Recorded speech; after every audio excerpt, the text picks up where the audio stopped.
राम राम राधे राधे। दोस्तों आप ये बात तो बहुत अच्छी तरीके से जानते हैं कि कौरव और पांडव के बीच में धर्म क्षेत्र कुरुक्षेत्र का युद्ध हुआ था, जिसमें अधर्म के ऊपर धर्म की विजय प्राप्त हुई थी और जिसमें पांडवों की विजय हुई थी और कौरवों को हार का मुंह देखना पड़ा था।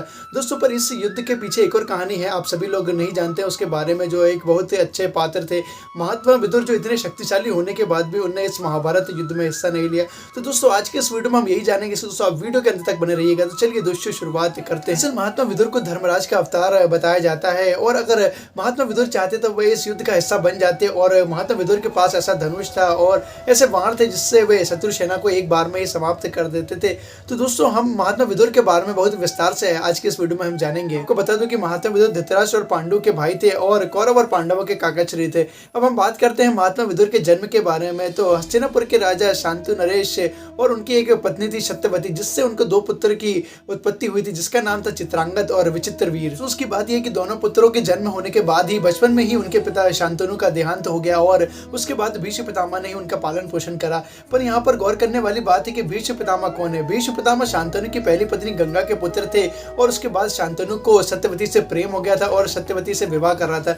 सत्यवती से विवाह करने से पहले सत्यवती के पिताजी ने शांतनु के सामने एक शर्त रख दी थी कि सत्यवती से उत्पन्न हुआ पुत्र ही इस राज सिंहासन और हस्तिनापुर का राजा बनेगा। शांतनु ने इस शर्त को मान लिया था और भीष्म पितामह ने अपने पिता के वचन को पूरा करने के लिए सारे दिशाओं को साक्षी मानते हुए और सारे देवताओं को साक्षी मानते हुए अखंड प्रतिज्ञा भीष्म प्रतिज्ञा कर ली थी कि वे जीवन भर ब्रह्मचर्य का पालन करेंगे और वे कभी भी शादी नहीं करेंगे। शांतनु की दूसरी पत्नी थी जिनसे उनको दो पुत्र की प्राप्ति हुई, जिसका नाम चित्रांगद और विचित्रवीर थे।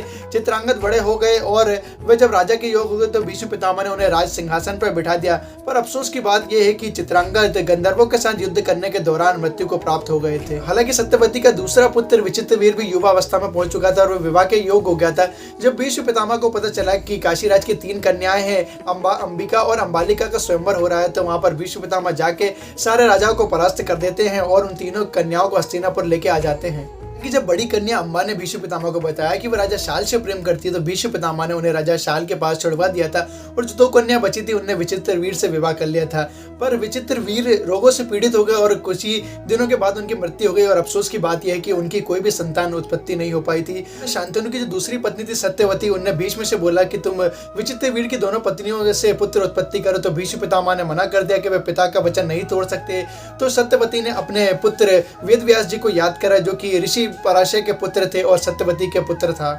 वेदव्यास जी ने उनकी माता की आज्ञा का पालन करते हुए पुत्र उत्पन्न करने के लिए तैयार हो गए। वेदव्यास जी ने माता सत्यवती से कहा कि अंबिका और अंबालिका से 1 साल नियम व्रत करने के लिए बोल देना।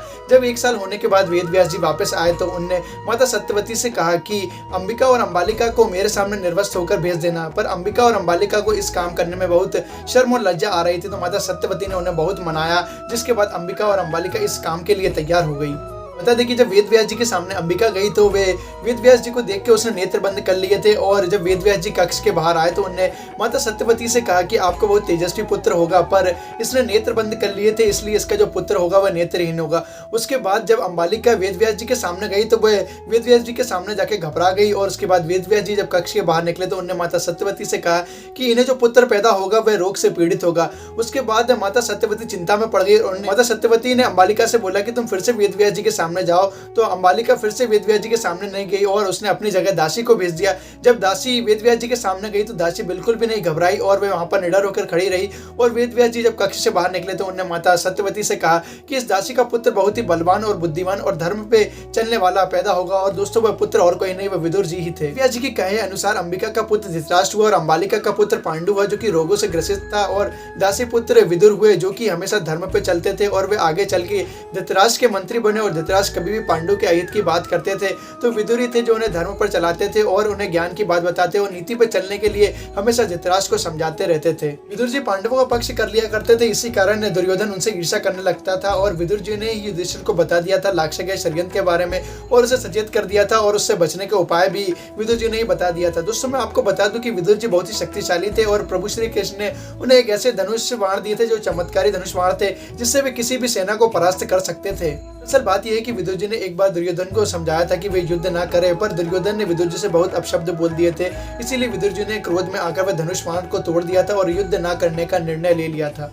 विदुर जी एक बात अच्छी तरीके से जानते थे, अगर वो युद्ध का हिस्सा बनेंगे तो उन्हें कौरवों की तरफ से युद्ध लड़ना पड़ेगा, और जो कौरव लोग थे वे अधर्म के प्रतीक थे और अधर्म और अन्याय की लड़ाई लड़ रहे थे। इसीलिए वे नहीं चाहते थे कि वे कभी भी अधर्म का साथ दे, और विदुर जी ने धृतराष्ट्र को भी समझाया था कि वे इस युद्ध का परित्याग कर दे, पर धृतराष्ट्र पुत्र मोह में आकर उन्हें इस युद्ध को करवा दिया, और इसका परिणाम आप सभी लोग जानते हैं कि इसमें जो कौरव लोग थे उन्हें हारना पड़ा और पांडवों की विजय हुई और बहुत संग्राम हुआ और बहुत सारे लोग इस युद्ध में मारे गए। दोस्तों इसी कारण विदुर जी इस युद्ध से दूर रहे, और वे इतने शक्तिशाली और बलवान होने के कारण भी इस युद्ध से दूर रहे, क्योंकि वे कभी नहीं चाहते थे कि वे अधर्म का साथ दे, क्योंकि वे ये चाहते थे कि धर्म की विजयी हो। दोस्तों मेरी बताई हुई जानकारी अच्छी लगी तो वीडियो को लाइक करें, चैनल को सब्सक्राइब करें और ऐसी अद्भुत वीडियो देखते रहने के लिए मेरे साथ जुड़े रहे। धन्यवाद।